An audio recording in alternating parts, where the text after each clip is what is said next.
Hi there, welcome to Nonsense Whisky. My name's VinPF, and on today's episode we're going to be going back to some more bourbon. It's been a while since I've covered some proper bona fide Kentucky bourbon, so it's good to jump back in the saddle and see what we've got in the glass today. Now, fans of the show will know I'm a bit of a fan of bourbon right now. I'm enjoying those strong, bold flavours. There are some in the Scotch world that think that there isn't too many flavours to explore in bourbon.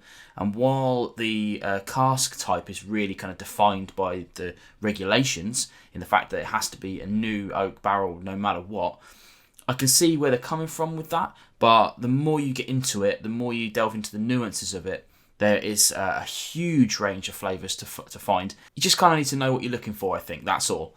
But let's get into this one and see what we've got today. I've covered quite a few Jim Beam products in the past. A lot of the actual ones that are labelled as Jim Beam as well, but there's a few other brands that are offshoots from the same company. This is the Jim Beam single barrel. That basically means that we've got a 95 proofer here today. That's a 47.5 ABV. But allegedly it's a single barrel now. They've given me a barrel number on here as well, JB8252. That's my single barrel that I have here. This is a pretty good one to cover because although I've covered like the Jack Daniel's single barrel, covered that recently, and that one's a fine one to cover, but it's £50 usually, but you often see it marked down to sort of 25 to 30. This one is consistently around the same sort of price. It's about £36 constantly. I mean, I got this a little bit cheaper on an Amazon deal last year. Thankfully, we can get Amazon deliveries to the door in the UK. Now, I know that this is a hell of a lot cheaper in the US, but that's just how it works out. You know, good bourbon is difficult to come by over in the UK, and the best of it is expensive. The interesting thing about bourbons in general, I think, and especially this stuff here, I'm quoted in saying that a lot of the newer distilleries, especially like English distilleries, European distilleries, whatever, they really have to try hard to make quality whiskey, and the way they do that is cask type. They will often make their own barrels again out of specially designed staves. They'll recondition them, they'll pick them from different like origins. They won't just have like a barrel that had bourbon in it, let's stick something else in it. They'll take it apart and they'll have a stave of bourbon, of sherry and whatever. All kinds of stuff going on that it's very expensive to do, or at least more expensive than the traditional way, which of course again is get an ex-bourbon barrel, fill it again, that sort of thing. Or in case of some Scotch distilleries, fill it 3 or 4 times until there's nothing left to give. Of course, in America, for bourbon specifically, the rules are new American oak. So, my often stated thing of saying cask type is very important. It is important, but in this case, it doesn't differentiate between one whiskey to the other. You know, the tree might be different, the knots might be different, whatever, but in reality, they should all be relatively the same. So, apart from mash bill, which is a whole different story, the thing that bourbon's got going for it in some of the bigger distilleries, like the Jim Beam guys, is where in the warehouse the barrel sits. These warehouses, huge. Some of them have like 20,000 barrels in them. Kentucky is hot, you know, hot in the summer, and especially in the day, and the swing temperature between day and night is massive. I've often said about this, like for instance, a good example, Scotland. The temperature tends to be fairly static between day and night. Obviously, it gets colder in the night as it does in the day, but we're talking a swing of maybe 5 or 6 degrees tops. You know, if it was 5 degrees in the day, it might go down to 0 at night, Celsius I'm talking.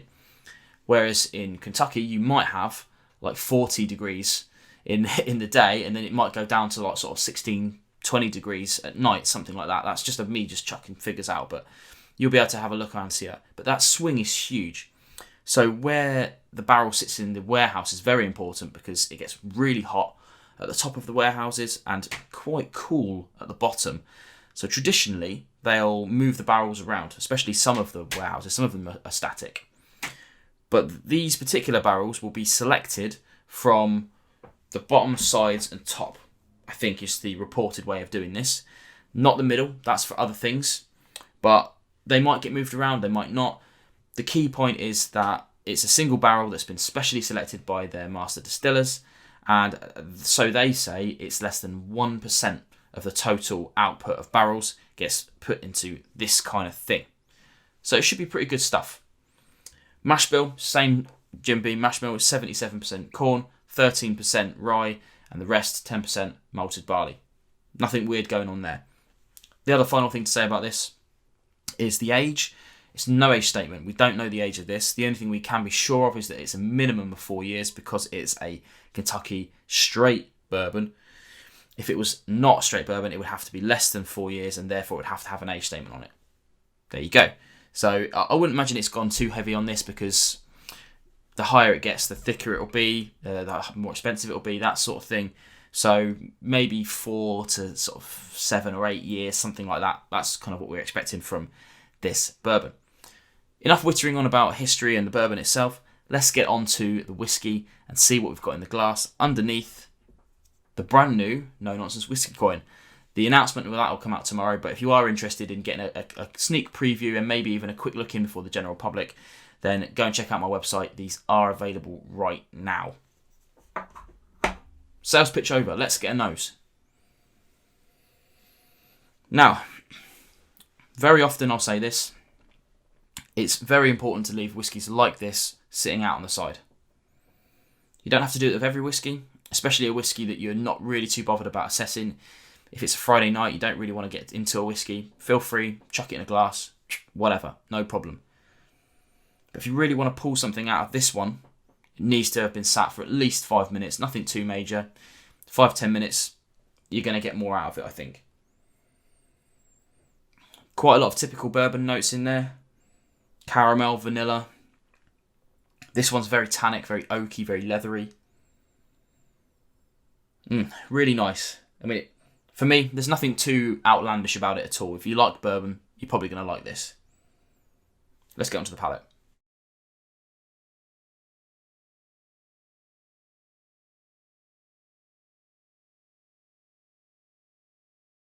It's got a good zing about it. Lots of those flavours transfer over from the nose. Caramels, vanillas, oak, tannins in there. You get that extra cinnamon spice. And on the back end, just a wee bit of cherries. I often get that on bourbons, so nothing new there, but a really welcome flavour. A bit of a, dare I say, sweetness, but it's kind of a sour sweetness, weirdly, at the back end. The finish is also fairly medium long, very spicy, very tannic as well, very leathery.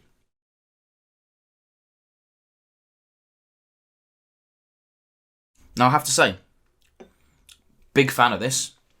100% recommend it, especially if you're into bourbons. It's a very good step up from the white label and the double oak, stuff like that.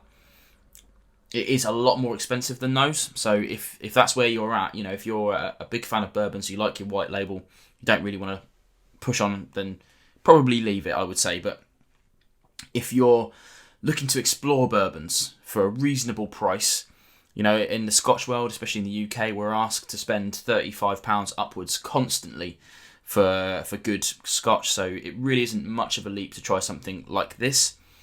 I do have to say, I wish it was more like 50% ABV. 47.5 is absolutely fine. Definitely not complaining about that whatsoever. It's just a touch thin on the mouthfeel for me to really like push it out as 100% definitely buy. But within that kind of like top end bracket, you can't really go wrong with it, I have to admit. Keep an eye out for deals. I wouldn't want to spend any more than 40 quid on this, I have to say.